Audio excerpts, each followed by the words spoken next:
National and state eviction moratoriums have been a big part of the economic relief for COVID-19. But even if restrictions are temporarily halted, they can have long-term impacts. Are there other solutions to America's housing crisis, which has been made worse by the pandemic? I spoke with Matthew Desmond, a professor at Princeton University, who helped build the first nationwide database on evictions at the university's Eviction Lab.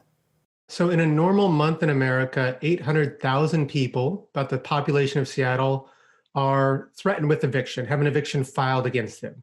That's a normal American month. That's an American month when unemployment is below 5%.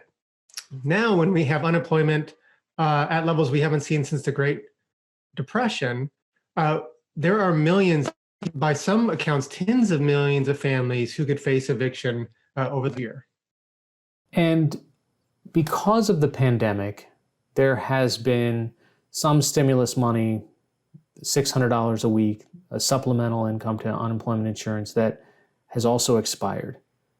How crucial were those $600 to families that were at risk? Incredibly important. And we already saw warning signs on the horizon that even with that extra $600 boost, it wasn't enough to shield families from homelessness. In May, Houston allocated $15 million extra in rent relief. It was gone in 2 days. In June, cities like Cleveland and Milwaukee saw evictions spike 30 to 40% above normal levels when moratoriums expired. What is unclear to me is, what does a landlord gain by kicking a family out? Because depending on the rental market, it's not like that family is suddenly going to give the landlord the money that they owe if they don't have any money at all. And unless you have another renter lined up, you're not really getting that money that you want if you're the landlord, right? Right. And so in this case in particular, eviction solves nobody's problem. It certainly deepens the poverty and the vulnerability of the families. They'll be cast out of their homes. And it also doesn't solve the landlord's financial problems. You know, eviction right now, though, is kind of the only tool we've given to landlords, right? We haven't seen a serious investment in housing from the federal government. And so when you're a landlord and you're at a pinch, you kind of reach for that pink slip. Some landlords do it grudgingly, and after months of negotiation, some landlords are really quick to do it. But it's not going to solve their problem in this situation. It's only going to spread more disease and more poverty. You have built a database in the Eviction Lab at Princeton, but what kind of transparency exists? How do we know how many people on a state or city basis are getting evicted, if they're getting evicted repeatedly, if there are the same landlords or some landlords are doing it more than others? How do we figure that out? We know a lot less than I think we should. You know, I published a book on eviction in 2016, and it was based in Milwaukee. And I went around the country talking about the book, and people in Houston and Baton Rouge and LA were saying, what's my eviction rate? How many people get evicted in America? We had no way to answer that question. The federal government does not collect data on eviction. It doesn't even know how many evictions it executes through public housing it owns. And so we did build the first ever national database of eviction in this country.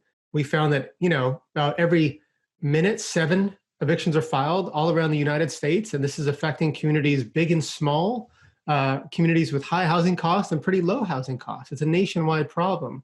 But this should be a problem that's at the top of the national agenda and worthy of our attention. We need really hard data on this that's not just collected by some ragtag group at Princeton, you know, that are going after the data.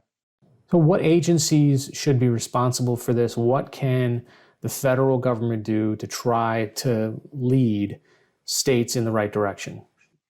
I'd love to see the Department of Housing and Urban Development take this over and really kind of track, you know, which cities have the highest and lowest eviction rates, which laws work, which laws don't, bring some accountability to who owns our cities, you know, which property owners are evicting a lot of people in Baltimore and which property owners are not, you know, and I think that, and what can we learn from them? I think this is something that the federal government needs to pay attention to and is beginning to. So in December, there was a bill called the Eviction Crisis Act, a bipartisan bill that was passed in the Senate, or that was introduced in the Senate, that would do just this, that would build a national eviction database at HUD. And I hope it it kind of gets momentum and passes. Are you seeing the spikes now in the number of people who are being evicted? We're beginning to see them. We're beginning to see warning signs on the horizon. I think the moratoriums worked very well. The CARES Act helped a lot. And I think there were many property owners that were negotiating with their tenants across the country. But as those moratoriums disappear, as the federal aid stops, I think we're going to see a lot of evictions right around the corner. So how do we get out of this? We need serious federal investment. That's the best way out of this. We need a national moratorium on evictions. We need to say, look, in this pandemic, the home is medicine. The home is safety, and we have to protect that. Americans deserve that level of protection.